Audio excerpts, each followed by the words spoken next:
Hello mga idol, at ito po ang kaganapan dito po sa Liwasan Bonifacio po.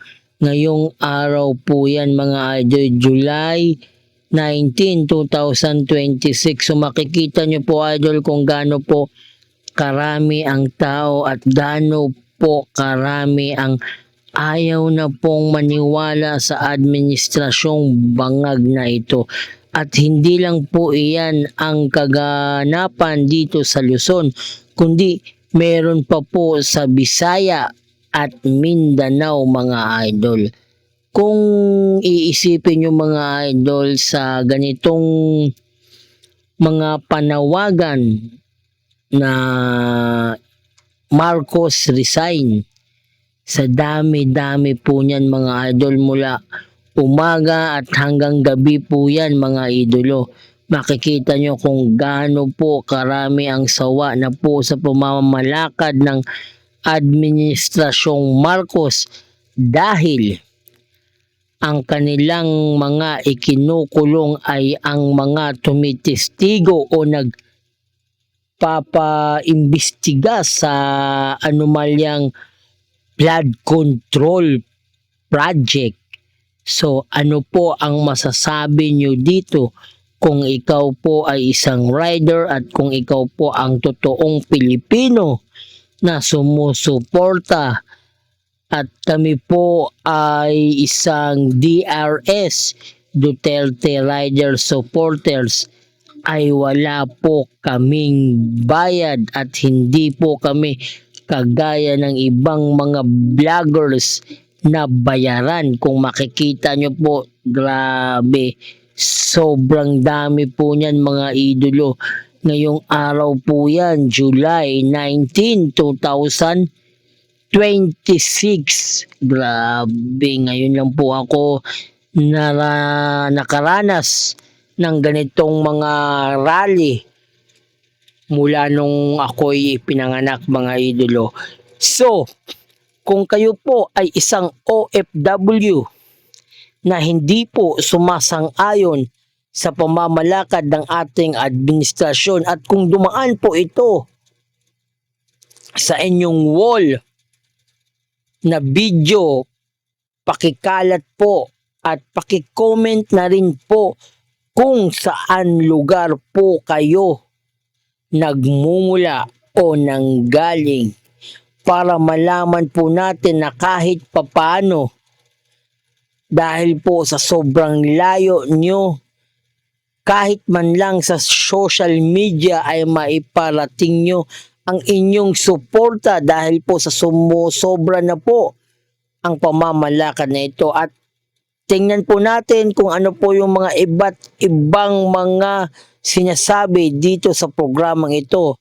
Ito po ay si John X Moto, DRS, Duterte Rider Supporters, Solid. Gusto kong maunawaan ninyo bakit tayo nandito ngayon at naninindigan. Kasi kung hindi tayo sisigaw, titigilan natin ang pagsigaw. Mananahimik tayo, lalong magpupunyagi ang mga magnanakaw at walang tigil nilang sasairin ang natitira pang kaban ng bayan. Anong gusto natin? Tumahimik na lang ba tayo?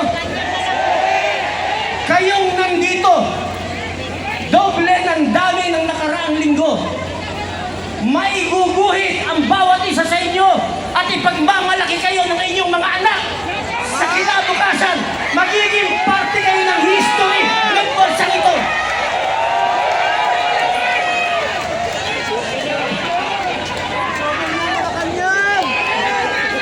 Wala na tayong maasahan. Pakinggan ninyong mabuti. Wala na tayong maasahan sa executive branch. Wala tayong maasahan sa legislative branch. Wala tayong maasahan sa judiciary. Wala tayong maasahan sa pamumuan ng AFP at PNP. Although yung mga nasa baba, kakampi natin lahat ang mga kapulisan. Yung nasa taas na mga general na tumanggap ng kaban ng bayan, ng nakaw, sila ang iguguhit sa history bilang mga nagpahirap at corrupt sa bansang ito. Ang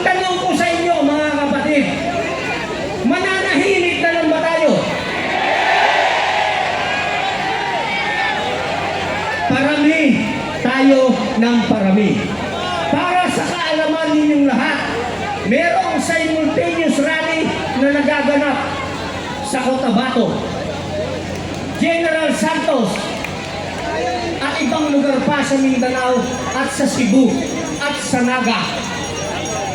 Nanganak na ang ating panawagan. Nagbubunga na ang inyong mga sakripisyo. Hindi ba natin minsan nauunawaan na natatakot ang mga demonyo na nakaupo sa gobyerno na hindi tayo ang nagupo? Pakinggan nyo. Kaya ganito ang bansa natin, hindi yung mga totoong ibinoto natin na nakaupo. Sila ay naupo dahil sa daya ng Smartmatic.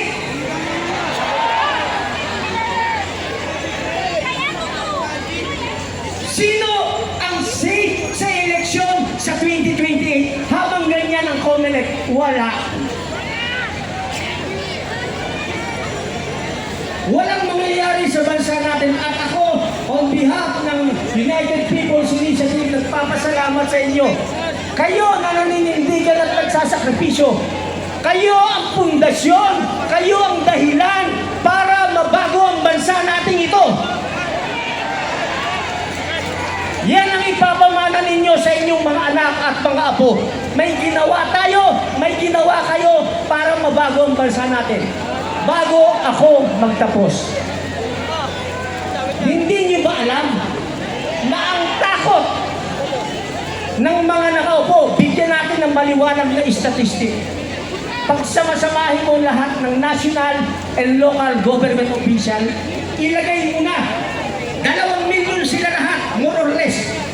Ilan ang taong bayan na Pilipino? Ang grown-ups, hatiin mo na yung 130 milyon.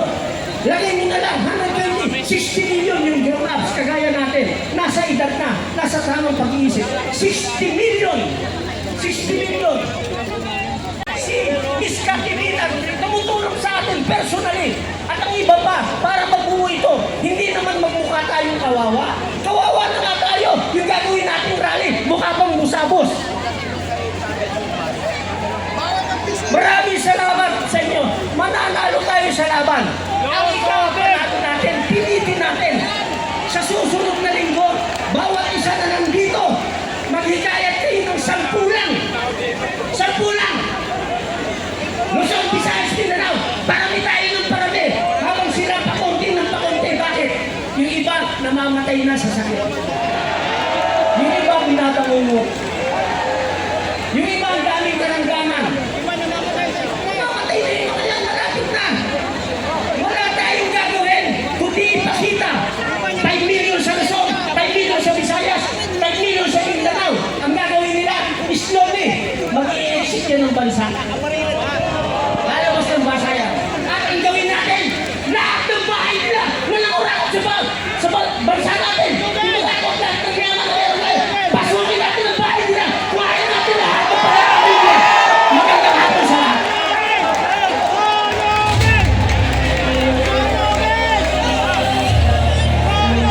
Time Captain Ray Valeros.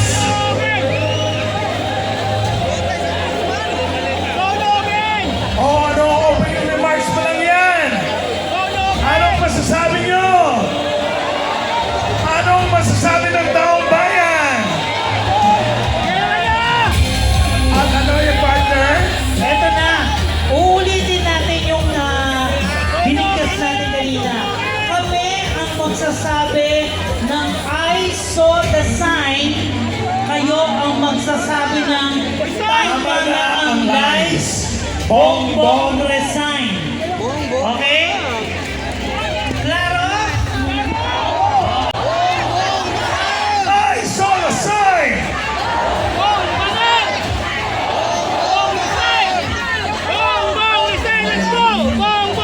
Alam mo, gusto kong maging ringtone yan. Ulitin nga natin.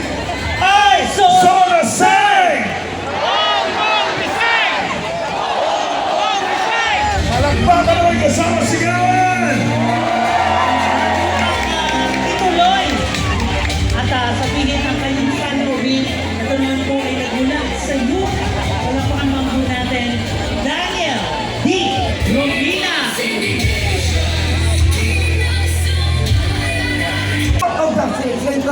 Criminal Court. The Hague, the Netherlands. Natanggap nila June 18. Tungkol dito dahil lahat tayo, hindi lang kayo. Kami at ang buong pinasambayan ng Pilipinas.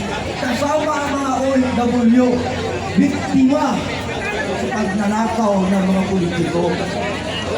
Kaya kung maaari, idagdag ko lang sa inyo na kung kayo ay masigasid sa ating pagkikaglabang, sana kunting pagdinig ninyo, ito ay isang batas. Republic Act 9851. In 2009, there was no repealing, there was no annulment, or there was no modification of that law. Meaning to say, this is a very enforceable law. Bakit hindi natin ito i-apply, mga kaibigan? Bakit hindi natin ito subukan? Wala namang mawala. Kailangan magkulong ang dapat makulong. Oh. Dapat makulong sila. Sa International Criminal Court, kapag panindigan natin ito, makulong talaga ang dapat makulong. Dahil batas yan. Makulong ang dapat makulong.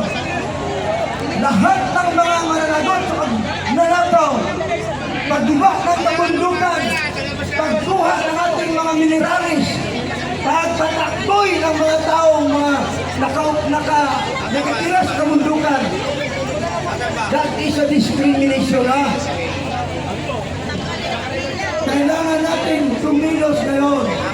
Kaya, hindi ko na ito kahamain pa.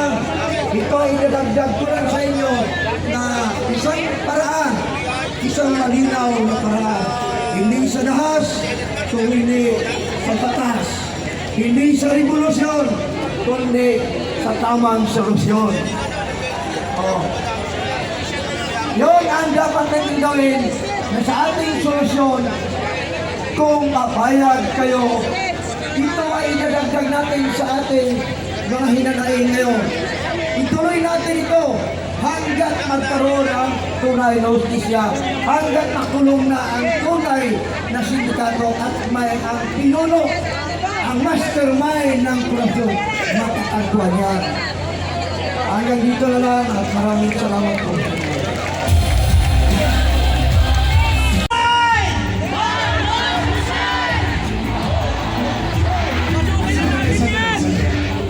Pag-usap na tayo.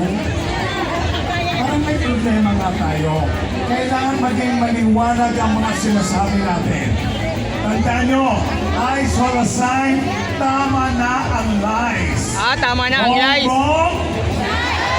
So ayusin natin ang wala ko ayusin.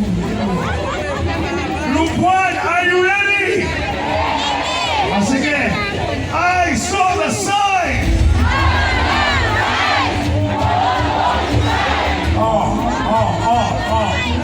Ay, kung gaano kayo maingay, pag-ipilihin pa natin yan.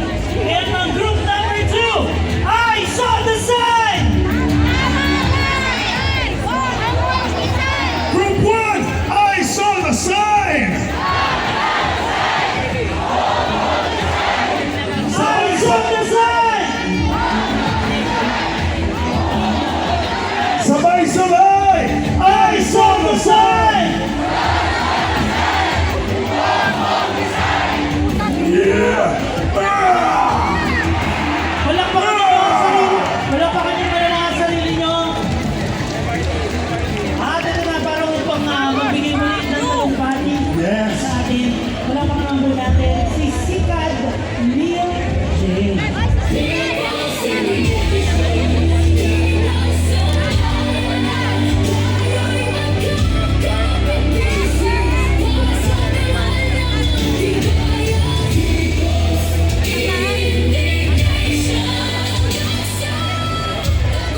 Magandang hapon mga kababayan! Nandito po ang nag-iisang sikat, ang inyong lingkod, food delivery. At isang tagapagtaguyod ng sikat na strong, intelligent, knowledge, action, and dedication. Maraming ilan dyan mga vendors. At syempre yung ating mga riders, food delivery. Takot nang mag-deliver dahil sa malawakang krimen. Ang isang sigaw ng mamamayan, BBM, resign!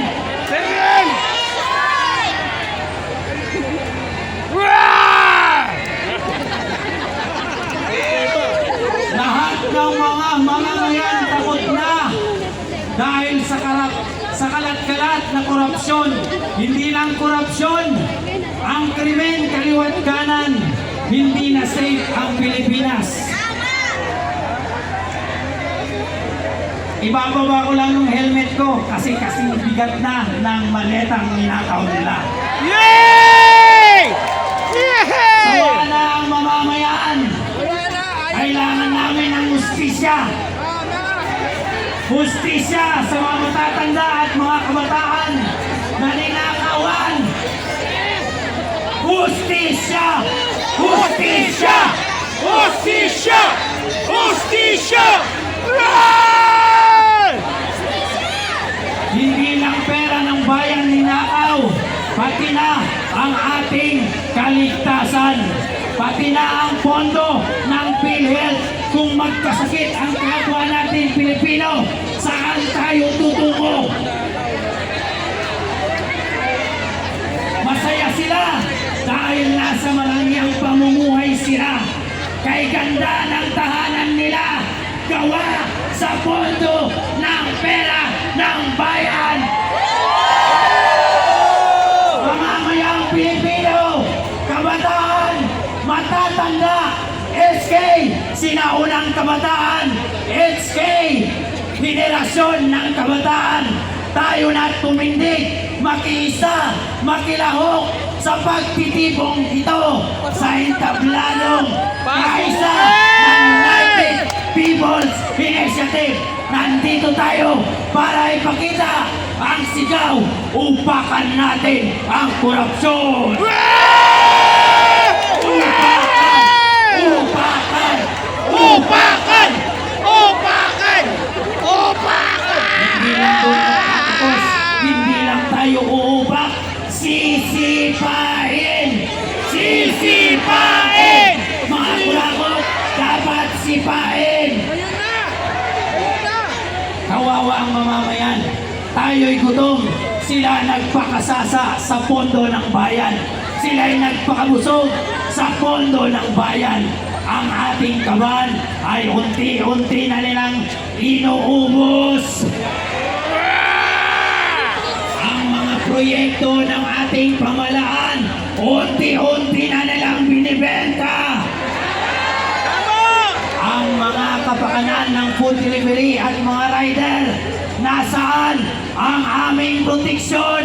Hustisya sa mga rider na sinaksak. Isisigaw natin dito sa mga magnanakaw. Ngayong darating na July 21, mag-25 years old na po ang inyong lingkod.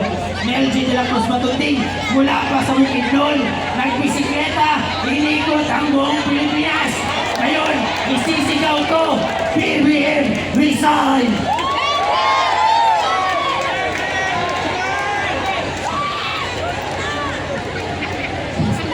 Sa birthday ko ngayong July 21, wish ko sa darating na susunod na linggo, kakatay tayo ng buhaya! Mga congressman, mga tolones, wala kayong bayag. Halika, samahan ko kayo. Pumunta tayo sa slaughter. Hihiramin natin ang bayag ng baboy dahil binaboy nyo ang kaban ng bayan. Muli, sa Sikat Pilipinas, ang inyong lingkod. Maraming salamat po.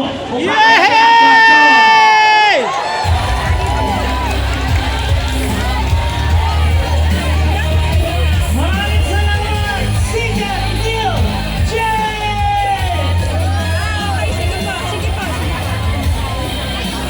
At ngayon, mga kaibigan, sa Councilor ng District 2 ng Quezon City, ang tatay ng bayan, ang tatay ko, tatay namin.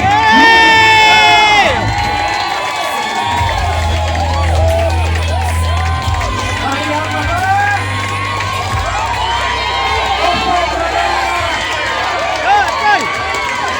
Magtitiis pa na tayo!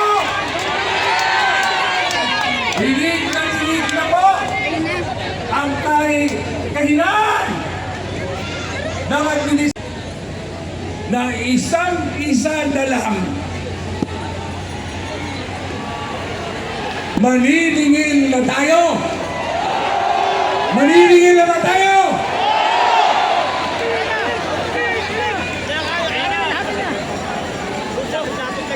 Dediretso na ba tayo?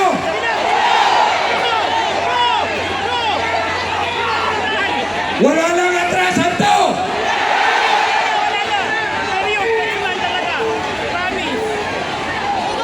Kung yung the big one, yung Marikina fault line ay napigilan, baka itong the big one hindi kaya pigilan. Ay hindi na talaga, promise. Promises talaga yan. Kailan ang soda? Kailan ang soda? 27!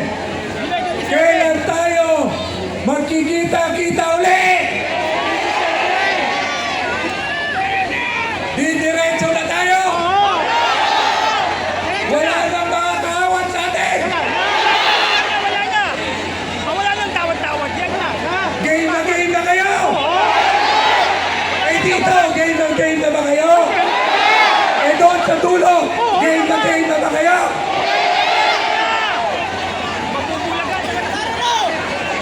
Bangag, alam ko, nagmamatsyag ka. Sa Hong Kong, sa Hong Kong. Ngayon pala, Papalamig ang putang inang yan. doblehin mo na ang katitira mo para hindi ka na magising. Ma-overdose. Saan yan? Ma-overdose.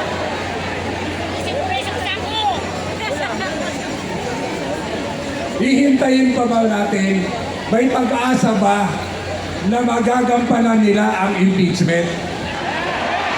Naniniwala ba kayo na magiging parehas ang kalalabasan ng impeachment? Ay hindi! Iniisa-isa na nga ang mga senador na tapat sa tao at tapat sa bayan. Susunod na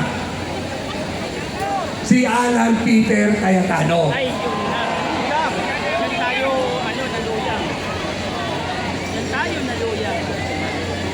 Hahayaan ba natin yon? Hahayaan ba natin na sapitin ng ating kaibigan, matatag ang paninindigan ni Senador Marcoleta na masusundan pa para sa hustisya ni Senador Marcoleta? Magsama-sama na tayo, pigilan na natin ang kasamaan ng administrasyong ito. Buhaya ngayon! Happy lang sila. Nakaw lang sila. Pero sa 2028, babawian natin sila. For the bright future of our beloved nation, salamat tayo. God bless everyone. Have a great night. Meow meow!